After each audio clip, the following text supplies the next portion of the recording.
Добрый день, мои дорогие друзья! Вы на канале Астрология доступна каждому. Меня зовут Оксана Семенович, я автор и ведущая этого канала, я ведический астролог. И тема нашего с вами сегодняшнего видео – это прогноз на июль 2025 года для восходящих весов. Мои дорогие друзья, если вы смотрите прогнозы на этом канале в первый раз, то я прошу вас обратить внимание на то, что я ведический астролог, и все прогнозы здесь публикую по ведической астрологии, а не по месяцу рождения. И для того, чтобы вы могли смотреть правильный прогноз и чтобы он у вас работал, я вам рекомендую построить свой гороскоп в ведическом стиле и узнать свой восходящий знак. Как это сделать, я рассказывала в видеоинструкции, которая у вас сейчас появится по ссылке в правом верхнем углу. И ссылка на эту видеоинструкцию будет также в описании и в комментариях к этому видео. И в описании и в комментариях к этому видео есть ссылка на мой сайт, где можно записаться на курс по ведической астрологии, либо на личную консультацию. Я хочу обратить внимание еще на то, что если вы не знаете точное время своего рождения, и разбежка там час, два, три, то в таком случае постройте, пожалуйста, свой гороскоп на то время, которое вам примерно известно, и посмотрите, в каком знаке зодиака у вас находилась Луна и Солнце в день вашего рождения. И для знаков зодиака Луны и Солнца прогнозы тоже, особенно для Луны, должны работать. И теперь давайте говорить о том, что же ожидает весов в июле 2025 года. Первое июльское событие – это полнолуние в вашем третьем доме гороскопа. И полнолуние в третьем доме гороскопа, ну вот как я заметила, чаще всего дает либо какую-то поездку, либо встречу, допустим, с друзьями, с младшими братьями и сестрами. Также полнолуние в третьем доме гороскопа может означать, например, продажу там книги какой-то, вещей каких-то, либо обновление телефона, компьютера. Это может быть какой-то процесс по документам завершиться, может быть тоже такое общение, какая-то встреча общая или организация какой-то встречи с соседями и так далее. 13 июля станет ретроградным Сатурн в вашем шестом доме гороскопа, и Сатурн будет ретроградным до 28 ноября. Шестой дом – это дом труда, дом рутины, дом режима какого-то, который у нас установлен в жизни, дом препятствий, дом борьбы. И ретроградность – это период, когда могут происходить какие-то тормоза, задержки, препятствия, когда что-то может не с первой попытки получаться в тех сферах, на которые указывает ретроградная планета. И в вашем случае это, конечно, вопросы работы в первую очередь, может быть даже у кого-то из весов вопросы увольнения с работы, либо вопросы устройства на работу. Но Сатурн, конечно, создает тенденцию у весов перемен в работе таких каких-то кардинальных перемен в работе с переездом, например.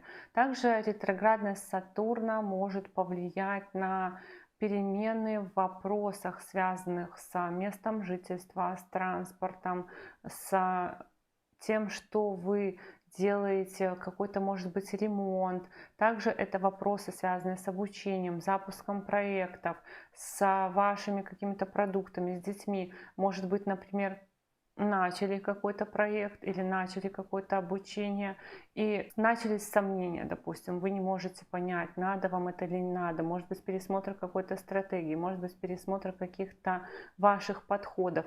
Это хорошее время, если вы, допустим, сдавали экзамен для того, чтобы пересдать какой-то экзамен, для того, чтобы доделать то, что у вас начато. Например, вы начали какую-то учебу и забросили. Сейчас к ней вернуться хорошо.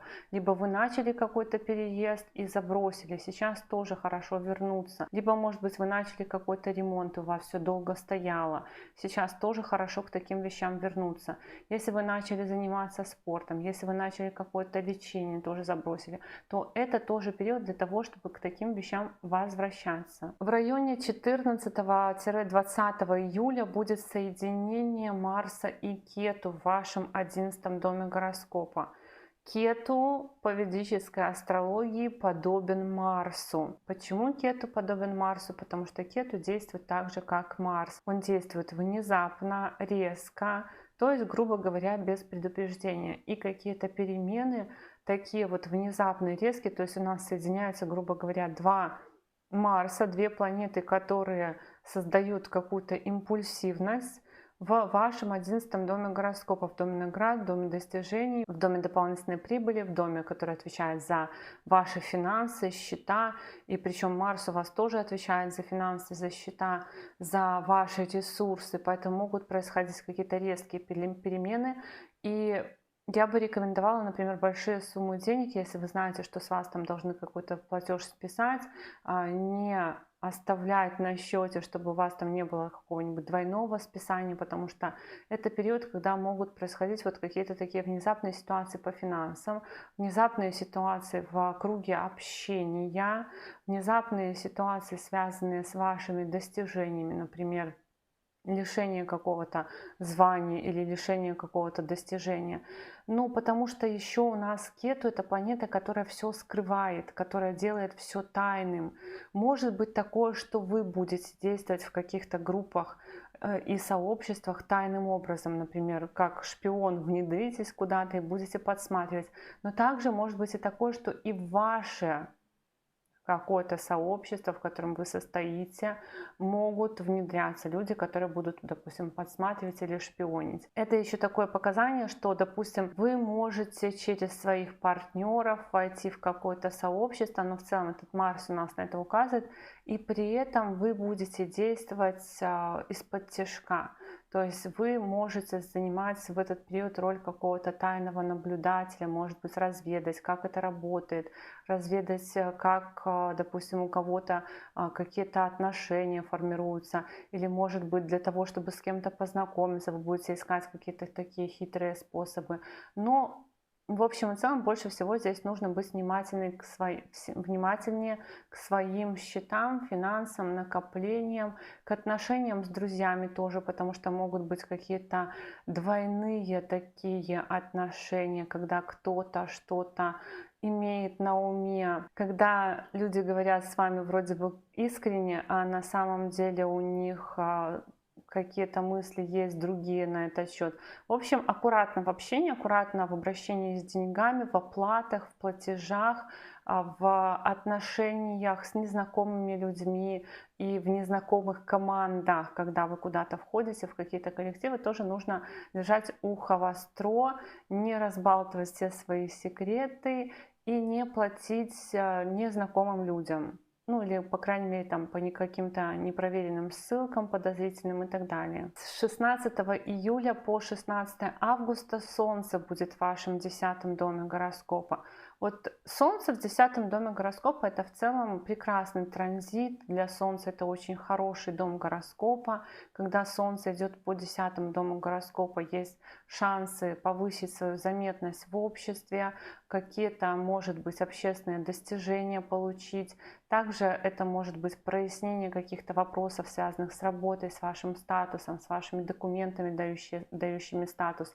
Это прекрасный период для того, чтобы искать работу для весов. И также есть указание на то, что вы можете свои какие-то регалии использовать в работе, либо в общественной деятельности, то есть демонстрировать свои заслуги, демонстрировать свои достижения. Если вы, например, участвуете в каком-то конкурсе, либо в каком-то конкурсе на какую-то позицию, то может быть такое, что вам придется вкладывать свои ресурсы туда, именно накопление, но также, что может быть вам придется что-то демонстрировать из ваших достижений. С 18 июля по 11 августа в этом же 10 доме гороскопа будет ретроградным Меркурий. И тоже ретроградный Меркурий у нас показывает, что могут быть какие-то вопросы повторные, может быть какие-то вопросы задержек, может быть вопросы каких-то заново принятия решений. И Меркурий вот у нас в 10 доме гороскопа ретроградный, а Сатурн в 6. Тут, конечно, очень сильно это все может касаться в первую очередь работы, потому что и 6, и 10 дома, они непосредственно связаны с работой, и в них будут две ретроградные планеты, то есть могут быть качели, увольняться, не увольняться, устраиваться, не устраиваться. Практически вот уже нашли работу, решили устроиться, а начинается какая-то канитель, начинаются какие-то знаки, условно говоря, и вы в раздумьях. Точно так же это может быть таким образом, что вы можете возвращаться на ту работу, где уже работали, возвращаться в те, грубо говоря, отношения общественные, в которых вы уже состояли, или же возвращать себе какой-то статус. То есть, например, когда-то вы вышли на пенсию, потом ушли, начали, например, работать, и сейчас опять возвращаетесь на пенсию. Либо наоборот, хотели выйти на пенсию, но у вас что-то пошло не так, и вы начинаете возвращаться в своих мыслях и возвращаться опять к тому, чтобы работать.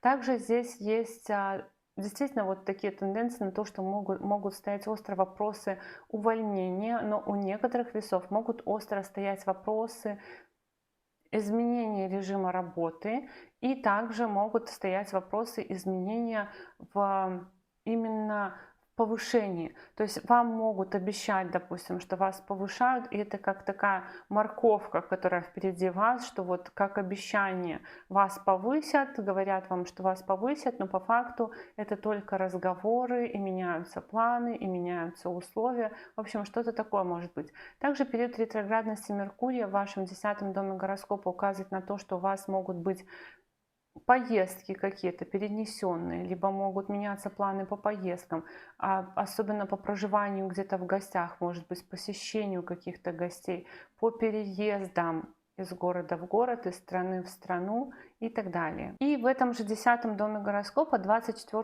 июля состоится новолуние. И новолуние это что-то новое. В 10-м доме это новый статус, новый этап в работе, новые документы, может быть, дающие вам статус, но также это и период проживания в гостях тоже может быть.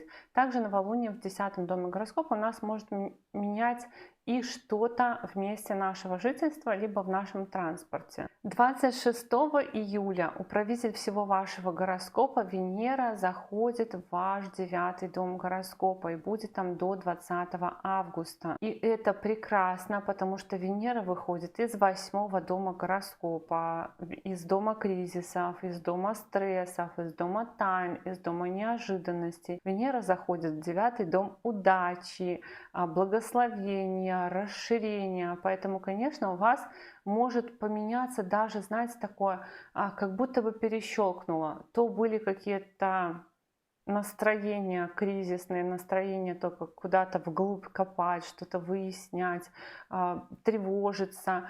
А когда Венера зайдет в 9-й дом гороскопа, как будто бы, знаете, тучи разошлись, появилась какая-то ясность, появились какие-то большие планы, надежды. Транзит Венеры по 9-му дому гороскопа – это период, когда вы можете пытаться наладить отношения с отцом, с учителем, с руководителем, с вышестоящими органами власти. Особенно могут быть какие-то вопросы по финансам в органах власти решаться. Или же с отцом тоже, или с учителем финансовые вопросы решать какие-то. Кроме этого, появится интерес к хобби. Это прекрасное время для того, чтобы налаживать отношения еще и с друзьями, братьями и сестрами, проявлять какую-то активность. Ну, даже не активность, знаете, все равно Венера это все равно немножко про лень, и все равно немножко даже, может быть, строить планы на отдых в этот период тоже у вас будет такая история. Но в чем-то вы можете испытать удачу.